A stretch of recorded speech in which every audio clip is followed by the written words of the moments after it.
అందరికీ నమస్కారం. నా పేరు మల్లెం కామేశ్వరరావు. పార్వతీపురం మన్యం జిల్లా సీతంపేట మండలం సల్వంపాడు గ్రామం.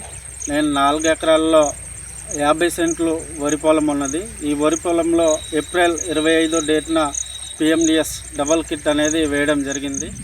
ఈ రోజుకి ఇన్ టైట్ అనేది వచ్చింది. 30 రకాల్లోన మేము గోంగూర, తోటకూర అనేది మేము వినియోగం చేస్తూ మిగిలిన దాంట్లో నేను మా పక్క వాళ్ళకి తర్వాత మా బంధువులకి ఇచ్చానండి.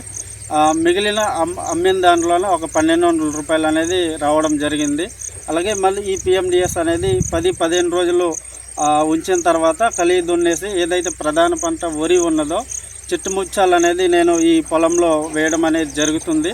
అలాగే ఆ వరి అయిపోయిన తర్వాత RDSలోకి నేను వెళ్తానండి. అందరికీ ధన్యవాదాలు.